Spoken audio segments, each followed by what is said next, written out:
Di suatu malam, ada seorang pemuda sebut saja Sufi muda. Dia lagi nongkrong di kafe bersama teman-temannya, sambil menikmati indahnya malam. Setelah ngobrol kesana kemari, waktu menunjukkan pukul 10 malam. Sufi muda menghabiskan kopinya, lalu berpamitan kepada teman-temannya untuk pulang. Karena besok pagi Sufi muda akan pergi merantau ke pulau seberang untuk bekerja. Setelah membayar makanan dan minuman di kasir, lalu Sufi muda naik ke motor. Teman-temannya bilang sambil teriak, "Semoga sukses, amin," jawab Sufi muda. Setelah sampai rumah, ternyata orang tua Sufi muda sudah menunggu. Setelah duduk di kursi, bapaknya menanyakan tentang perbekalan buat besok. Sufi menjawab, "Semuanya sudah siap." Kemudian bapak Sufi muda bilang, "Bapak dan ibu tidak bisa ngasih kamu apa-apa. Cuma bisa berdoa semoga selamat sampai tujuan, jangan lupa sama orang tua, semoga nanti bisa mengangkat derajat orang tua." Sebab, Sufi muda dilahirkan dari keluarga sederhana dan banyak dipandang rendah oleh orang-orang. Sufi muda cuma menjawab, "Inggih Pak, Bu." Kemudian bapaknya bilang lagi, "Bapak akan kasih kamu bekal. Tapi bukan bekal kamu merantau. Tapi Bapak akan kasih kamu bekal untuk hidupmu." Bapak Sufi muda mulai bicara tentang ketauhidan, menjelaskan apa itu syariat, thariqah, hakikat sampai makrifat. Dulu Sufi muda menganggap ilmu tasawuf itu hanya untuk orang-orang yang sudah tua. Ternyata mengenal dan mendekatkan diri kepada Allah tidak menunggu kita tua. Sebenarnya Sufi muda juga tahu, kalau bapaknya ikut ngaji tasawuf dari dulu. Dan bapaknya juga pernah menyampaikan ilmu-ilmu tasawuf kepada Sufi muda. Tapi Sufi muda tidak pernah menghiraukan. Bapak Sufi muda melanjutkan pembicaraan.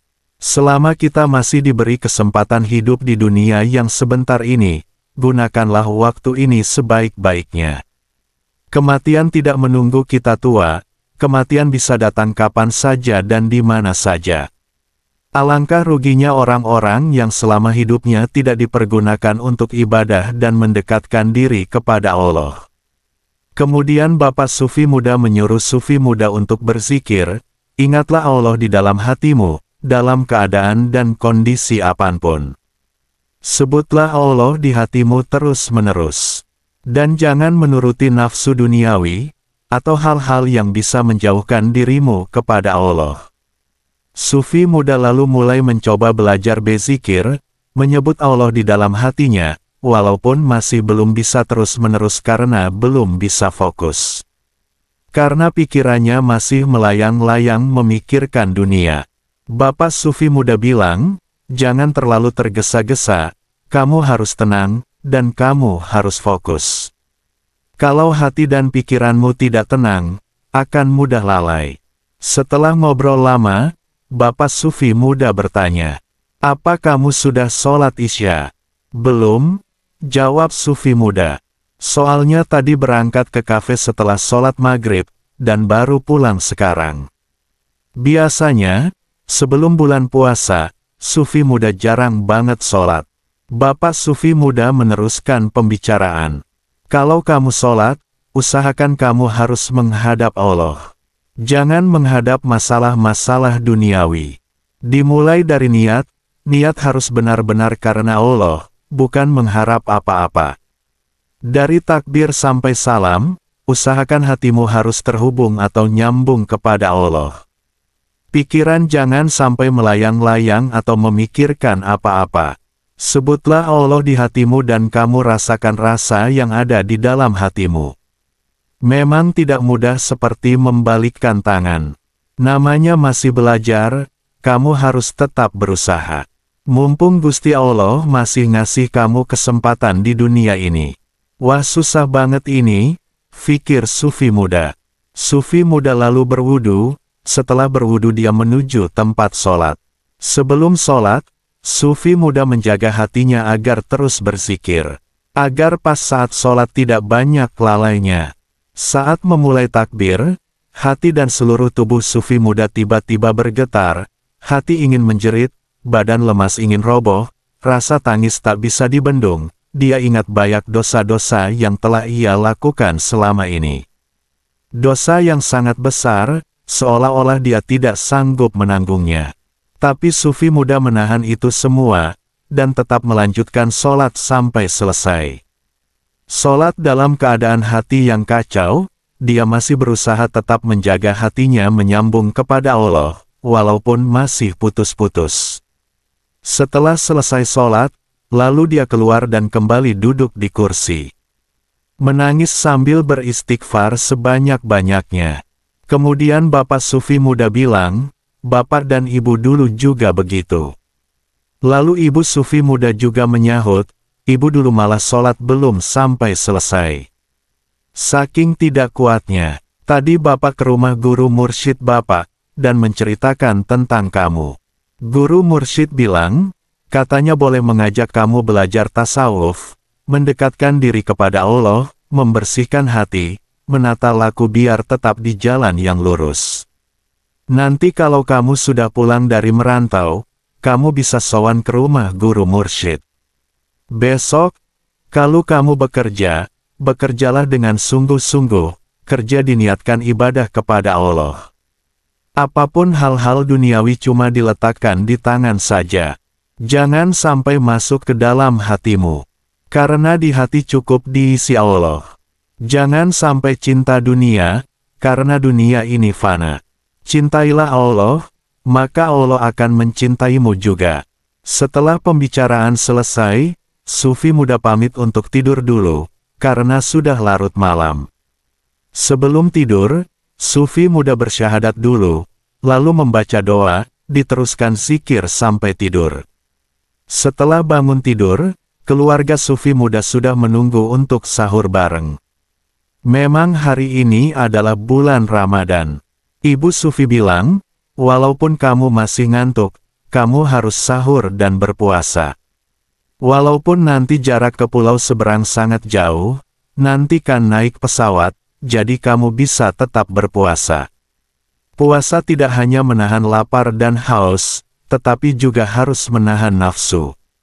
Setelah sahur, sufi muda mengambil wudhu lalu melaksanakan sholat subuh. Saat sholat subuh, sufi muda masih merasakan getaran di hatinya. Walau getarannya tidak sekuat saat sholat isya tadi. Bapak sufi muda bilang, tidak apa-apa, nanti seiring berjalannya waktu, getaran itu semakin lama semakin halus. Setelah pagi hari, sebelum berangkat, Bapak sufi muda berpesan, ingatlah Allah di setiap langkahmu dan libatkanlah Allah di setiap aktivitasmu, agar hatimu merasakan damai. Dan jangan khawatir tentang apapun, karena kamu punya Allah. Lalu sufi muda berpamitan kepada orang tuanya, saudara, tetangga dan temannya. Saat berpamitan, banyak orang-orang pada menangis. Apakah mereka menangis akan kebaikan sufi muda atau menangis bahagia karena beban keluarga mau pergi? Hahaha. Tidak mau suasana jadi tambah sedih, sufi muda lalu berangkat, bilang kepada temannya, bro aku budal disik. Oke bro hati-hati, jawab temannya. Berangkatlah sufi muda menuju bandara. Setelah sampai bandara, teman-teman barunya sudah menunggu. Setelah berkenalan, ternyata teman-teman sufi muda sama-sama baru pertama kali kerja merantau. Sebelumnya bekerja di sekitar kota sini saja. Abis mengobrol, mereka langsung masuk bandara untuk check-in. Mereka ngobrol ngalor ngidul menunggu keberangkatan di ruang tunggu. Tiba-tiba ada beberapa pramugari lewat di depan mereka. Wajahnya cantik-cantik, dan bodinya aduhai. Teman sufi muda yang bernama Firman lalu istighfar, astagfirullah sambil memalingkan muka. Teman yang satunya yang bernama Ari bilang, dilihat dosa, gak dilihat eman. Hahaha, di situ mereka tertawa bersama. Sufi muda bilang, wes rek iki bulan puasa. Si Firman ini dulunya anak santri pondok. Dia kerja merantau untuk membantu biaya kuliah adiknya. Dan si Ari merantau untuk menaikkan ekonomi keluarganya. Setelah jam keberangkatan tiba, masuklah mereka ke dalam pesawat. Tidak lupa mereka berdoa agar diberi keselamatan sampai tujuan. Setelah mendarat di kota tujuan, mereka lalu mencari masjid untuk melaksanakan sholat duhur. Setelah sholat mereka duduk-duduk di serambi masjid. Kemudian si Ari ngomong, cuaca di sini sangat panas sekali ya, jadi haus. Lalu Firman menimpali, ditahan dulu, kamu harus kuat. Kamu gak kuat panasnya apa gak tahan godaannya. Kita memang termasuk musafir, melakukan perjalanan jauh dan boleh membatalkan puasa. Tapi ingat, perjalanan kamu dari rumah tadi naik mobil ber-AC, terus naik pesawat juga pakai AC, masa kamu mau membatalkan puasa? Kamu harus sabar, sebentar lagi masuk waktu sholat Asyar. Terus kita lanjutkan perjalanan ke lokasi tempat kerja. Setelah sholat Asyar, Sufi muda dan teman-temannya melanjutkan perjalanannya lagi. Di tengah perjalanan terdengar suara azan maghrib. Lalu Sufi muda menyuruh sopir untuk mencari tempat makan untuk berbuka. Sufi muda dan teman-temannya sampai di mes tempat kerja abis Isya. Ternyata lokasi mesnya itu jauh dari perkampungan. Walau di sana banyak mes-mes seperti kampung kecil, tapi agak serem juga, soalnya tempatnya masih dikelilingi hutan yang lebat. Setelah sampai, Sufi muda menelpon orang tuanya, memberi kabar kalau sudah tiba. Setelah itu Sufi muda istirahat. Besok pagi sudah mulai bekerja. Hari ini adalah hari pertama Sufi muda di perusahaan itu. Saat bekerja, Sufi muda mencoba untuk tetap berzikir di dalam hatinya. Tapi, dalam satu hari ini saja masih banyak lupanya daripada ingatnya. Apalagi kalau pada saat ngobrol atau pas kerjaan yang banyak berpikirnya. Memang tidak semudah yang dibayangkan.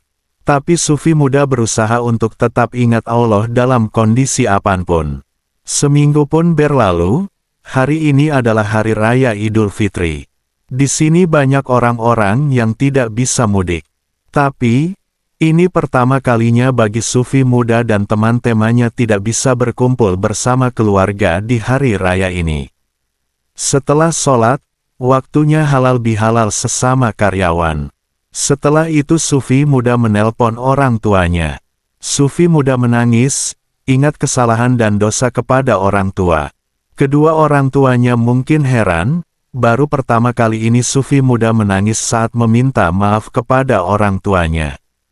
Soalnya Sufi muda ini, sifatnya kasar, pemarah, maunya menang sendiri, kalau pingin sesuatu harus segera terpenuhi, disuruh orang tua tidak pernah mau.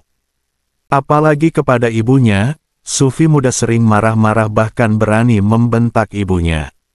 Setelah telepon, Sufi muda merenung, walaupun dia masih muda. Dia merasa banyak sekali dosa-dosa yang ia telah perbuat. Batin Sufi muda, sampai kapan aku terus-terusan begini? Aku harus tobat, dan membuat lembaran hidup baru. Lalu Sufi muda perbanyak beristighfar. Hari-hari Sufi muda mulai belajar merubah sikap dan perilaku. Dia ingin benar-benar mengenal dan mendekat kepada Allah. Beberapa bulan pun berlalu, Sufi muda dapat jatah cuti kerja selama 2 minggu. Sufi muda pun pulang ke rumah. Dia disambut keluarganya dengan gembira. Setelah ngobrol tentang kabar dan pengalaman di sana, Bapak Sufi muda bertanya, "Gimana dengan hatimu?" "Alhamdulillah, walaupun sering lupa tapi saya tetap berusaha menjaga agar rasa ini tetap ada. Belajar mengendalikan nafsu dan mengikuti hati nurani. Walaupun masih sering menuruti keinginan-keinginan nafsu duniawi." Bapak Sufi muda bilang, "Nanti sehabis sholat maghrib, kita sowan ke rumah guru mursyid." "Nggih," jawab Sufi muda. Guru mursyid adalah orang yang akan membimbing perjalanan rohani kita menuju Allah.